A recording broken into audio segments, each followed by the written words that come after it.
from the studios at Hull Bay Productions, this is the PowerPLAY.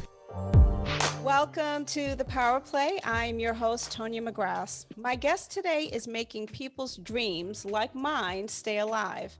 Darrell Byers is the CEO of Interise, a company whose mission is to create an exclusive economy by supporting established small businesses that are located in low-income communities or are minority-owned. From this, Interise STRONG, with all caps, was established specifically to support the millions of entrepreneurs facing the financial impact of the COVID-19 pandemic by delivering online programs designed to meet small business challenges right now. We're going to get into all of that in a minute, but first, let me just tell you more about my guest, Darrell. Darrell and I first met roaming the halls of WGBH some years ago. A Massachusetts native, Darrell has spent most of his career in nonprofit, from Earth Justice to Easter Seals to Habitat for Humanity, before joining Interise. He said he joined to help transform lives, a mission he has been doing for his entire life. It is my pleasure to introduce my guest today, Darrell Byers. Darrell, welcome to the PowerPLAY. Thank you, Tonya. It's wonderful to be here. Thank you so much for having me. And we haven't seen each other in decades. I mean, we see each other on social media, which is correct. Great. You can always keep track with people going, but it's just nice to talk and see you again.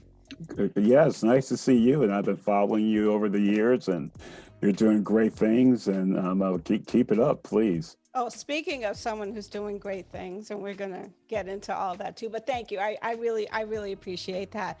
I wanted to just start off just kind of like saying, how are you? How are you doing? How has life been with this pandemic? You know, it's things are going well. I mean, overall, let's face it, I've been blessed, but it's been challenging. Like everyone else, when the pandemic hit just over a year ago, none of us expected it to take us where we are right now. I've had some medical issues in the past, so I was quite fearful of catching COVID and what it could do. So, like everyone else, I was very careful. I was lucky enough, though, to spend the summer on the vineyard, Martha's Vineyard, and what a great place to still work every day.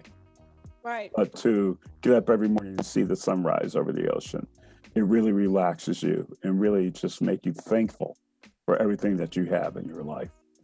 That sounds fantastic. I can't think of anything better than that. And really just this new normal that we're in, you really can work from anywhere. But I imagine that, there are some businesses who aren't able to do that. And, we'll talk about some of those challenges Correct. that have hit, with this pandemic. I mentioned in your introduction that, working to transform lives is something that has been very important to you for a while. Where, or should I say, who did you get this kind of drive or idea from?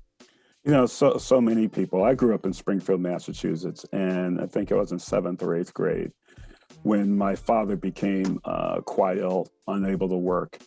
And our family finances was, really struck at that point, to the point where, there were times where you look at the following week and my father would be like, eat up because we don't know what's going to happen next week. And it was members of the community that came together, the church and other organizations to take care of us. And, later on, I go to Holy Cross. And I think of the support I received just to get to Holy Cross, never mind get through Holy Cross and after. So, the community and, the things that make up a community have always been very important in my life, from baseball coaches to ministers to what have you. And I owe so much to them. And it was always important to me, because of those people, that I give back and give people the same opportunities I've had to grow and to achieve. Wow. And, you mentioned growing up in Springfield, and for those who aren't familiar with the Massachusetts area, it's a lower socioeconomic city, large city. Large city. Lots of immigrants there, like what Correct. we're seeing in a lot of the cities here in Massachusetts. And you mentioned this community and just kind of coming together. And I think that that's just such an important part, because so much of what you're doing now with Interise is really about keeping that foundation of that community together by not letting some of these smaller businesses close and storefronts closing and that type of thing. Correct, because over the years there were plenty of people in my life who owned businesses, who owned the little stores and so on. And I remember what happened when the economy went bad in Springfield. Springfield, it was a thriving economy, doing well, people doing well, working class city where people are doing well. And then to watch those businesses close over the years and seeing those empty storefronts, creating urban blight, if you will, after they were thriving for so many years. So, whatever I can do to help communities across the country not experience that, I will do whatever I can to make sure that doesn't happen to so many businesses, especially Black-owned businesses. And before you got into all of this incredible nonprofit work you did, you were a business owner yourself. What kind of businesses did you have? Correct. Yeah. So, it was kind of different. I owned a filtration company. So we sell commercial filtration. So a lot of that was designing HVAC systems. My largest client was the New York City Transit Authority, but also to plating companies, beverage companies, beer companies, nuclear plants, all those. And, I was a thriving business. And the recession of the late 80s, early 90s hit. And, I couldn't survive that. So this is how I know what businesses go through.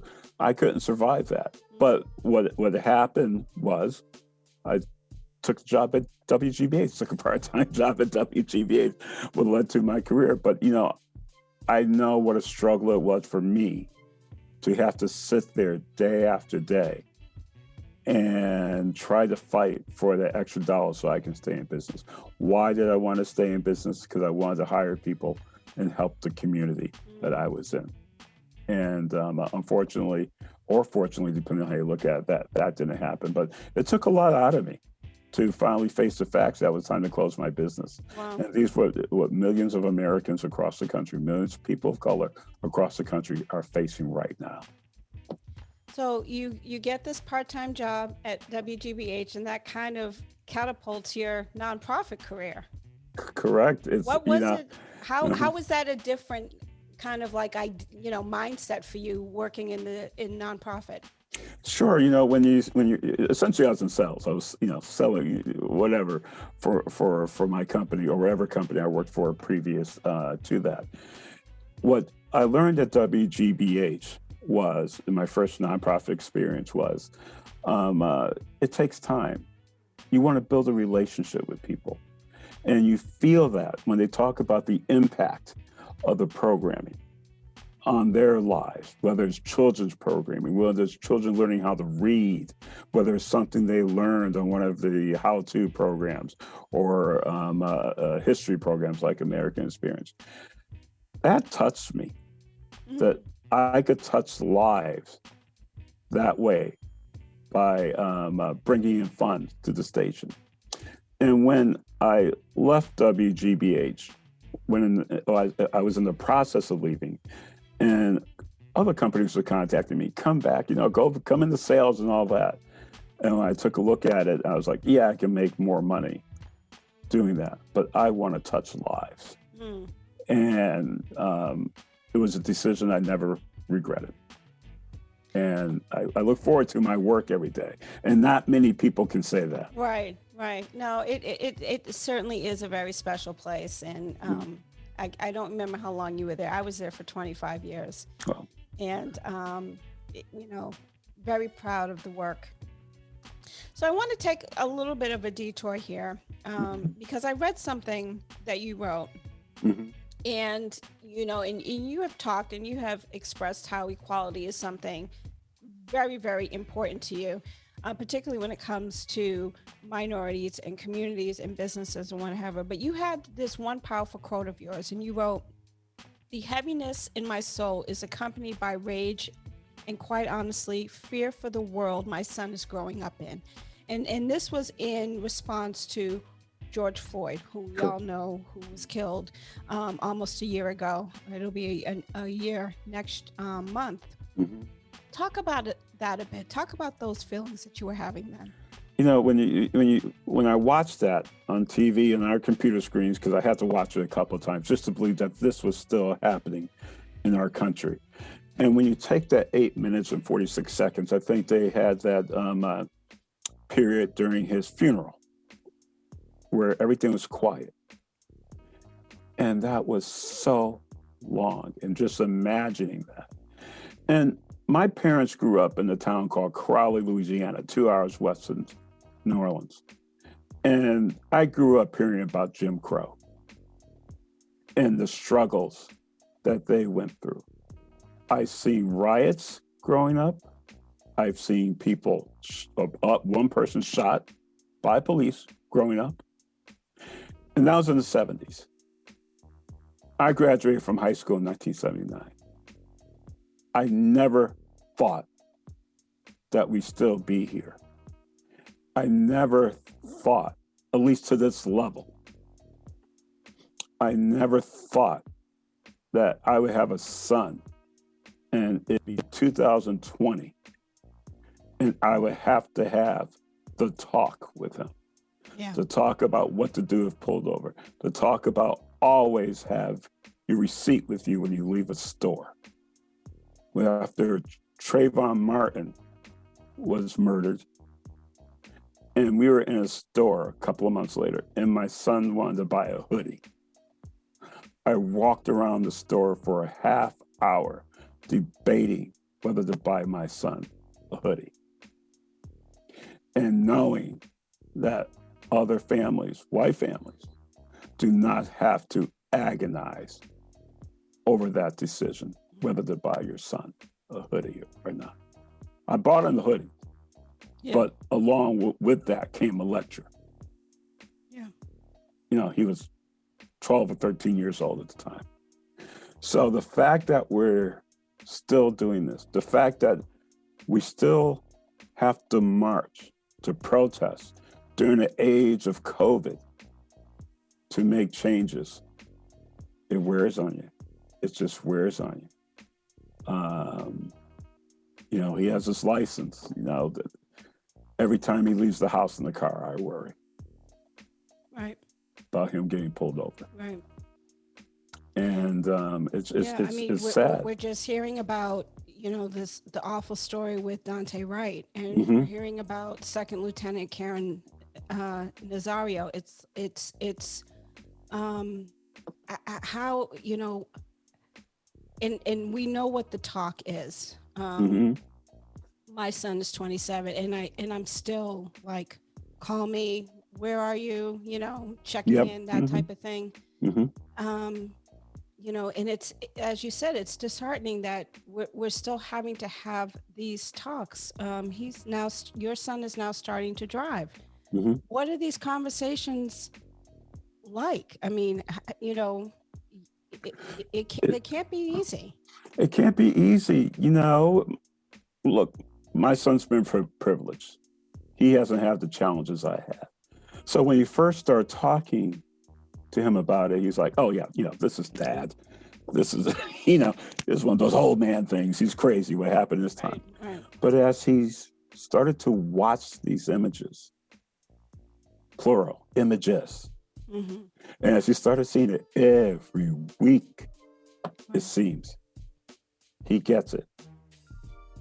And I'm sorry that he lives in this world where, you know, when he did get his license, he goes, okay, let's go over this again, Dad.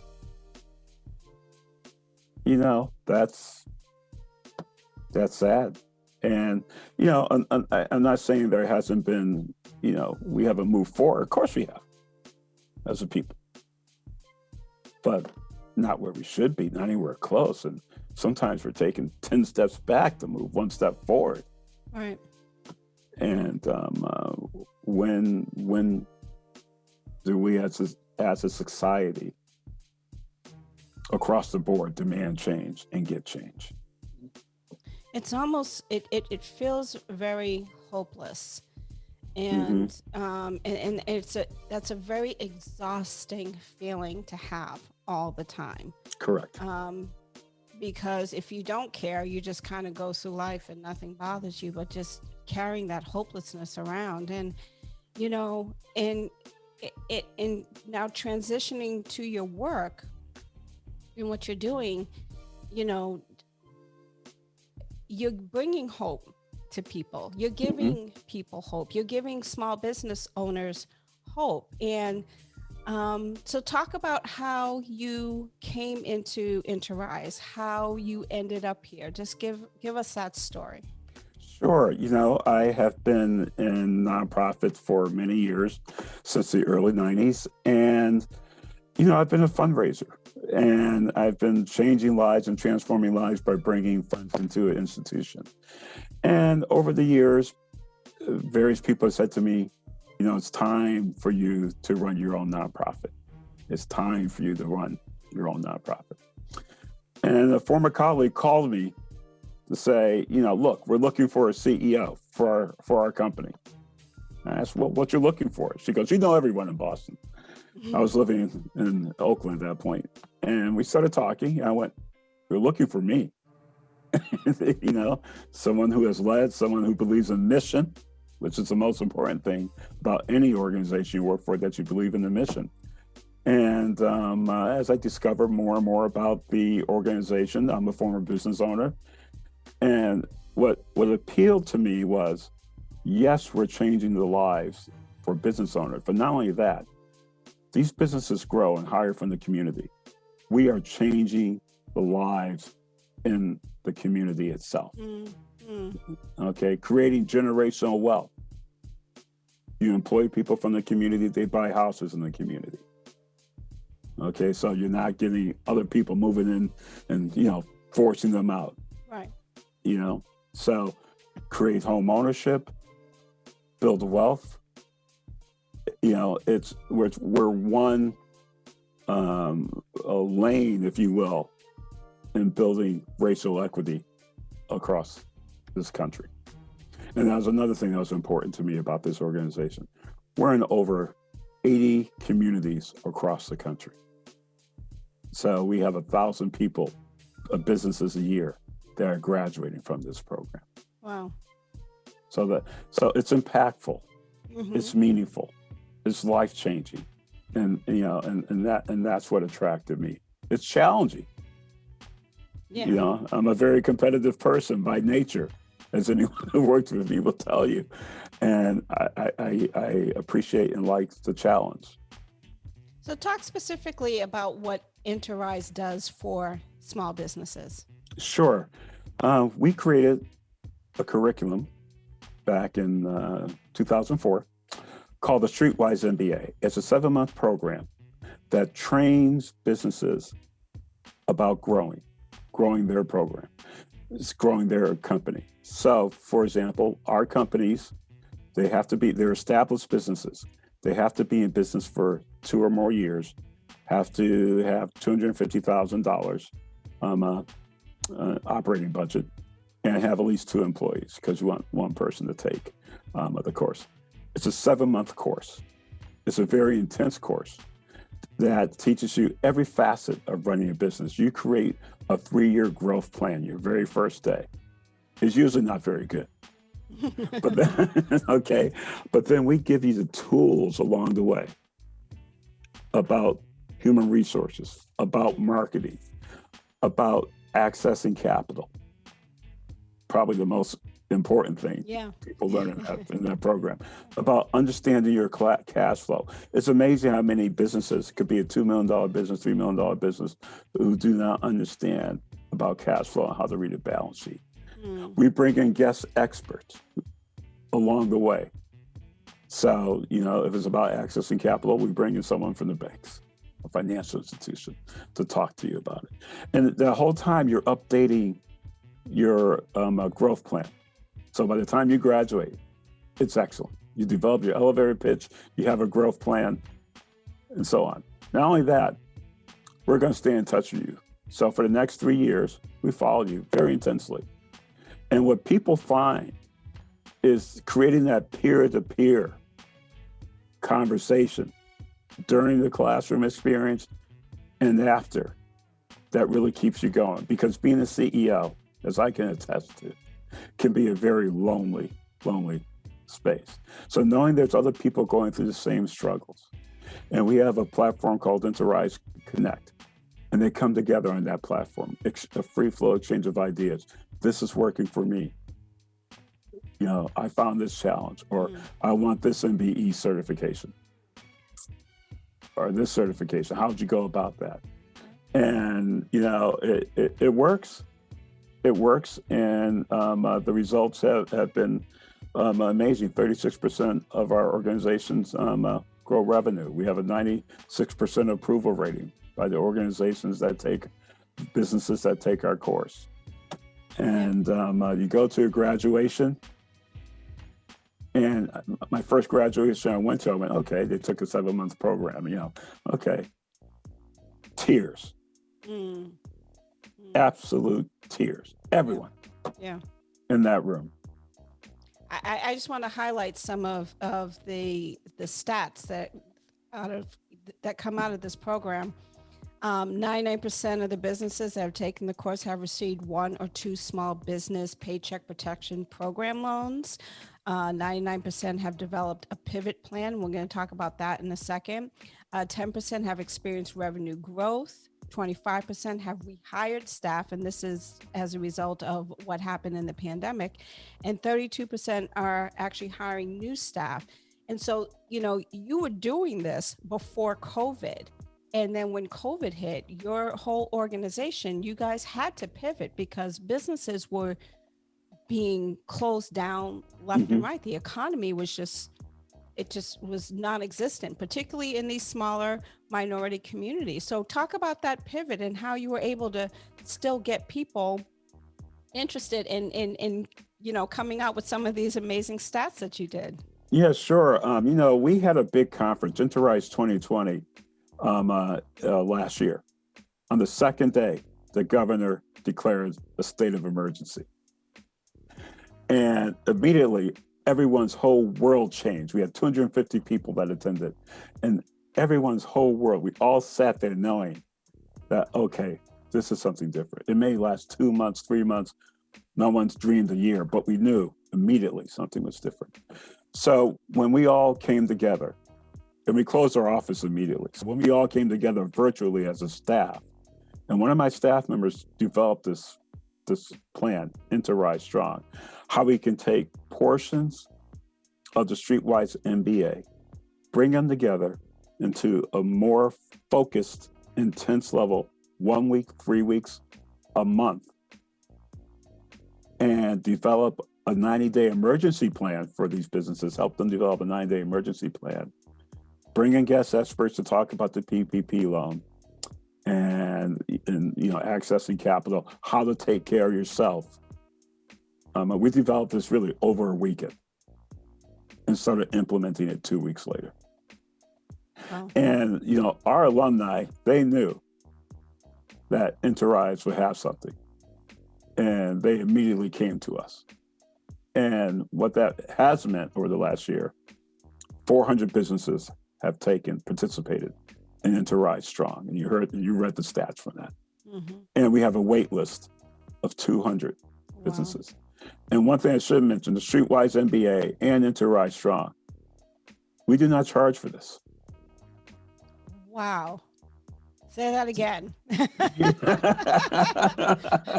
We do not charge for this. So we have to raise money, my main job, so we can have these programs from the states, from partners, from corporations, foundations, to make this happen. And we are committed to continuing that. Wow. And these programs are across the country. Yeah, across the country, correct. And you know, and we talked about the focus in you know, first minority owned and in communities that have a large diverse population. What kind of feedback are you getting from some of these small businesses? What are they saying to you? Thank you. It's the first thing you say. It's been amazing to watch. There's been some businesses that have pivoted. So we teach you about that pivot to teach you to take a look at, what's working for you, what's not working for you. And they have a better program than when they started. Or it made them relevant. And what I mean by relevant is they now have the resiliency, may not be turning a profit, but they can hang on until the new normal returns. Mm-hmm. So we're building sustainability. And the fact that they're not laying people off, or they only laid off several people, they haven't closed down, and so on, they see a light. And we've provided that light through our programming. So we're hearing these amazing stories. We hear stories about companies coming together and doing business with each other. Wow. Companies merging with each other once they started talking with each other. Yeah. They met in class, and they continued the conversation after class. And that's been really wonderful to watch.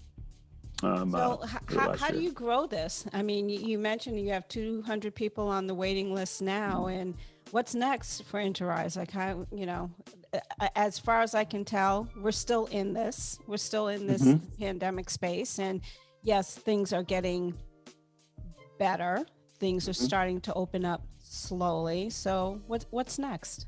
So the question for us, and we had this conversation weeks ago, is like, how long do we need to run these programs? Now, obviously the best thing is we don't have to run it, but we feel for the next year and a half, and we hope we're wrong, that we'll need to run these programs. So to bring in as much funds as possible to continue this program.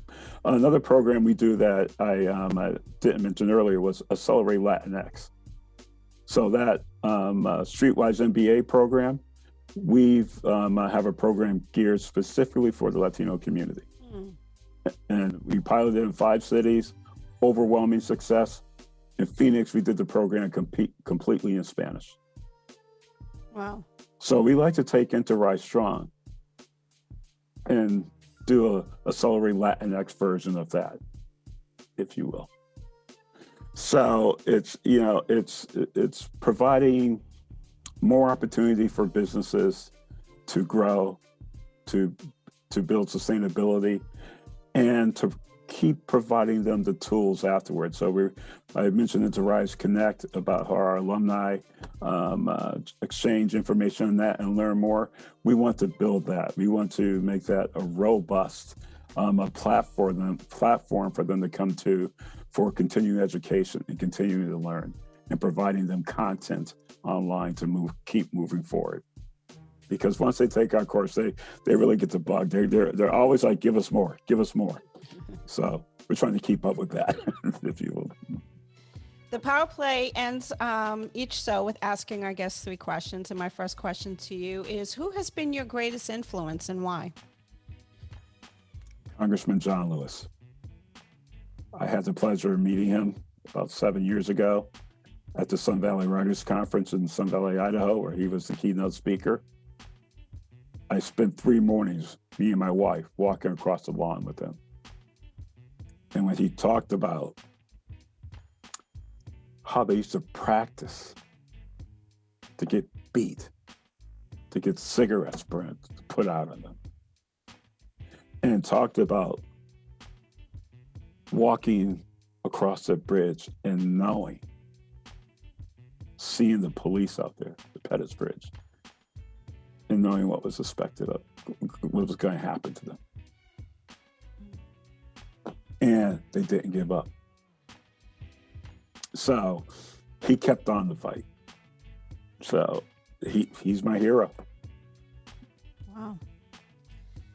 What is your ultimate dream for Interise? And you talked briefly about, you see kind of maintaining this and growing this in the next year and a half. But what would be like your ultimate dream for the corporation? To offer our courses one day, to offer the Streetwise MBA and have no one sign up.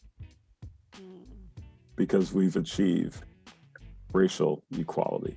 You know, one thing I like to say is about that racial equality gap. In Boston, the median wealth of a white family is $245,000. It's put by the Federal Reserve Bank of Boston. The median wealth of a black family is $8,000. It's hard to get your mind around those numbers. So we can play a role in changing that dynamic. My last question to you, what is the one thing you want people to know about the kid from Springfield? First of all, Springfield is always in my soul. It's always a part of me. I will never leave Springfield in my heart. And that you've done well, Springfield. And you're going through a tough time now, but your day will come again.